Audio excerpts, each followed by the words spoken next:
Hi everybody, it's Mena. Welcome back to my channel, or if this is the very first video that you're seeing of me, then welcome to my channel.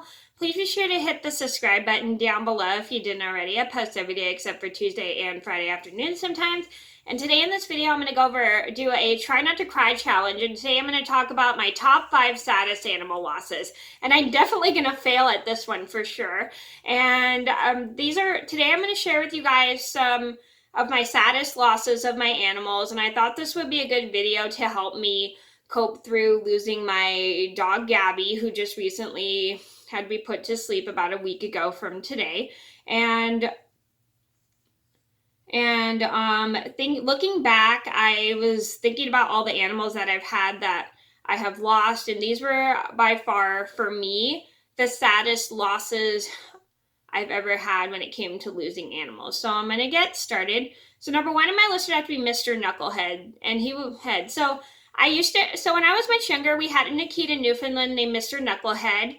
He was a really good dog, despite the fact he had his moments. He was kind of grumpy sometimes, but he was a really good dog. He did go through a little bit of a hard time. Like one day we found him on a hike and we took him back to his owners, but we didn't like his environment he lived in, so the owners didn't even seem to care here and didn't want him, so they let us take him, which was a good thing because we wanted to give him a good home. And back then we didn't have too many dogs, so we were able to take him in, give him a good home, feed him, and treat him like part of the family. Like when I was a kid, I used to pretend he was a horse and I'd ride him, which I really liked. And he was always just a good dog, always friendly and fun, and loved being petted. And the day when I was a junior in high school, sadly, we found him in the backyard after he passed away from old age, and he was about 15 years old. It was a really sad loss for me just because I really loved Mr. Knucklehead because we had him since I was really little. Number 2 on my list would have to be Gabby. So if you guys are longtime subscribers, you all might know Gabby.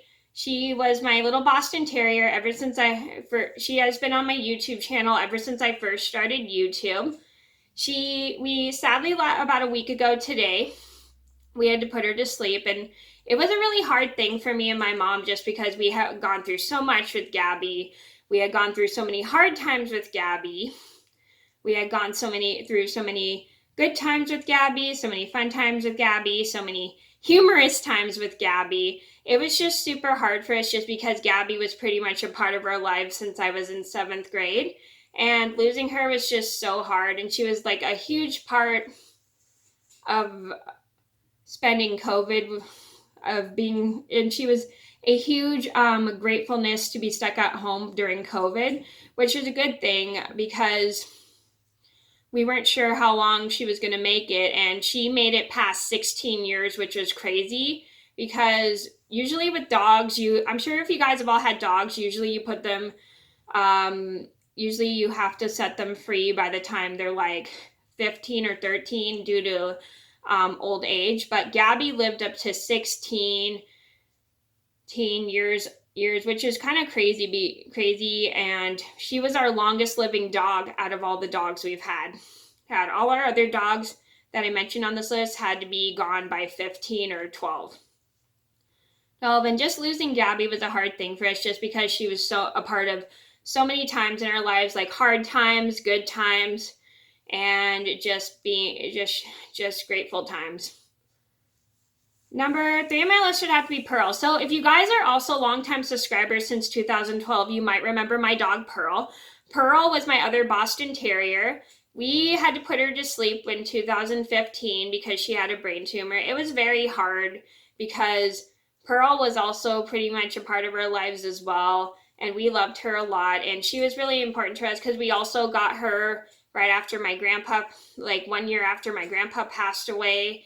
And we really just loved her. She was always funny. Despite the fact she had her moments where she was naughty, she still was a good dog and loved everybody just as much as Gabby did.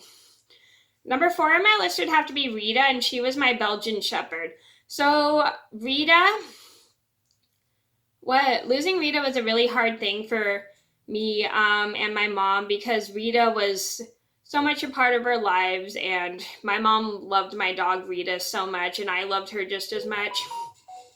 Sorry, I just had to text my sister. Anyway, yeah, just losing Rita was really sad, just because my mom had Rita since before my brother and I were born, and she was a huge part of our lives as well. Well, and when I was in fourth grade, I was very sad when we had to put her to sleep. Number 5 on my list would have to be Abdul, and he was my cat. So, um, Abdul was a cat I had. We had him since I think I don't remember if it was my mom got him before or after I was born. So we had him since I was a baby, and we had him until I was in the 7th grade. Sadly, he had a kind of a tragic loss. He got attacked by my neighbor's dog at the time, and he got thrown in the creek. It was a very sad time because he was 15 as well, and just losing him just broke my heart, and I hated just seeing him go that way. And it was just making me, it just made me, I remember I was sad for about probably like a week after that happened, because I thought that was so tragic, and that was about the time I was about to finish the 7th grade, and it was just a very hard day for me because I really liked Abdul a lot too. So those are my top 5 saddest animal losses. I hope you guys enjoyed the video. Thank you so much for watching. Please be sure to like and subscribe if you haven't already. I post every day except for Tuesday and Friday afternoon sometimes, and I'll see you in another video soon. Bye.